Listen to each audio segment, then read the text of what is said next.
Welcome back. Cái channel là lâu lòm lút lệ châu. Hey với chú R6 kan khal đó nè. 2021 model này hay hi. Khal lệ chín là này mấy lòm nghe. Ducati po kan test lòm mày. Kan test đấy ngã. Tối tết tắc hay short ride. Đang walk around rồi ngã. A bike hi.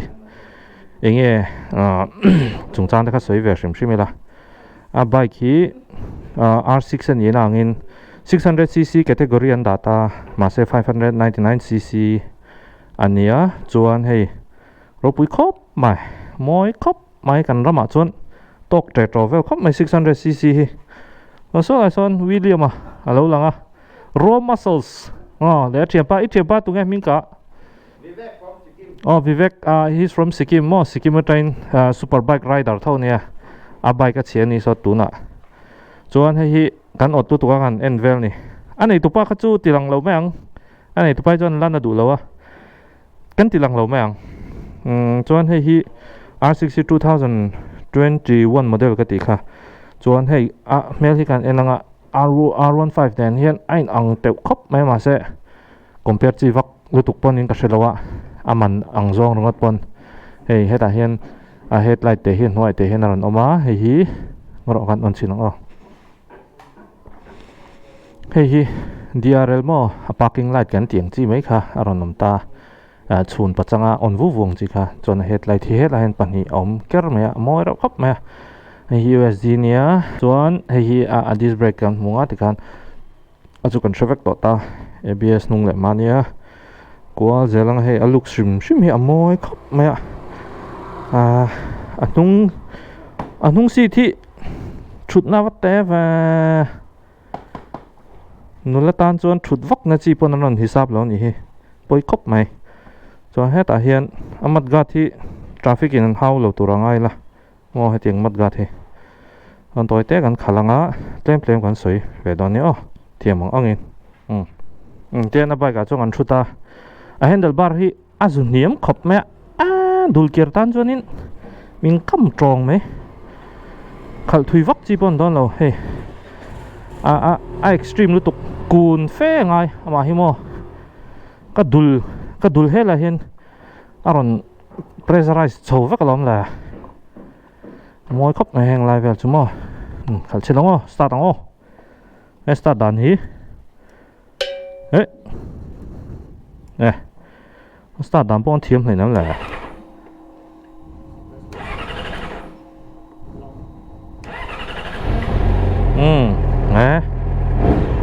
khai hari po pui hem khop mai ro có dám về tàn chi đằng ô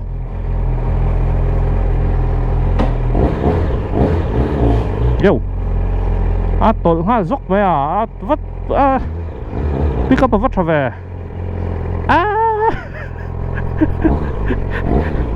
cái cún khai căn đắc thì tôi thì nem là cũng có một thì đó R6 khai lẽ ta tôi không ngồi hay chú Ducati ein extreme dọc tất này rồi hi sur đấy ạ pick up vắt cha về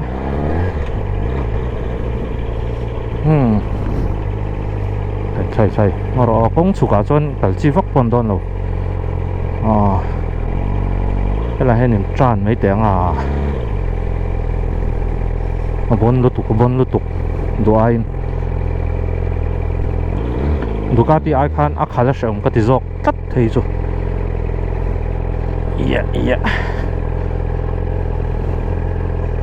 R6 chu bon de ma ni do ai hai khai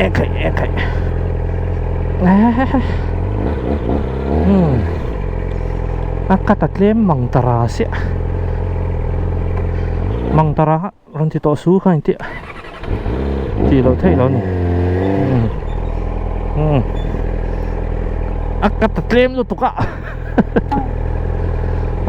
ka phat ro hey ti than lo chuan mani bai ka ni box si lo chắc rồi lúc tụi mà thì chú vàng chân thì sủa là ổn đâu thế cả tối tế khát tiếc khát về chim khát đi mấy chú tiếng hẳn tàn phố thầy bọn như đâu ri po môi khóc mày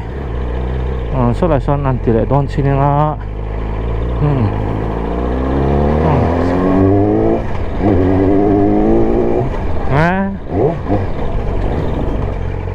khải và hẳn tán đủ về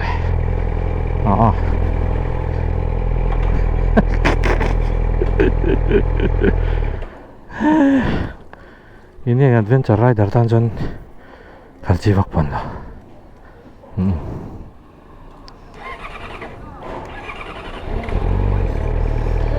he tiang ang superbike khau hi petrol hi du tu yang renga thei tram jon in XP chin ang XP chunglam pang hi chu an thun tlang pui ni petrol black ti ve kha chu ati chi vak lo enge adu tui em awang hian in ti chi lu tuk lo khal thui lo meang extreme me riding position hi ka zoom te chiam lo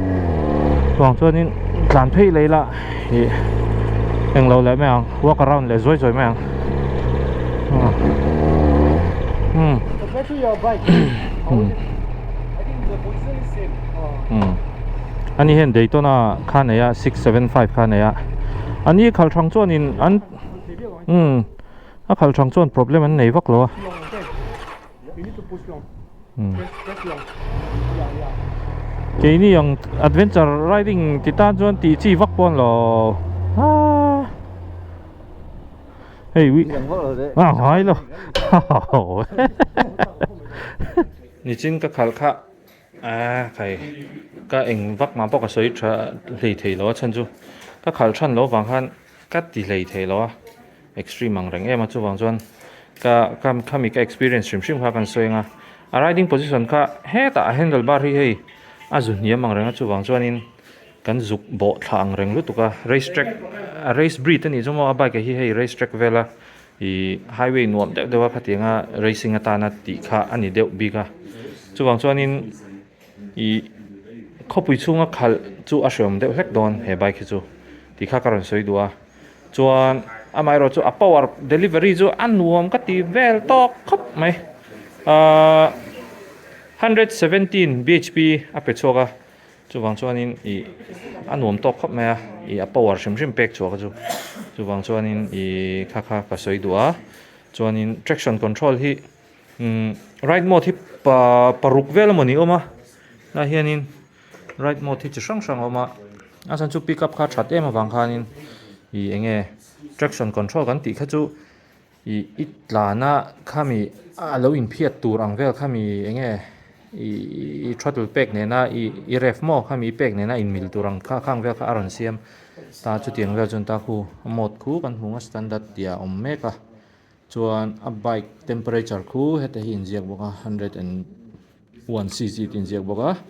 hela hianin kha chu trip meter me na khan mai ta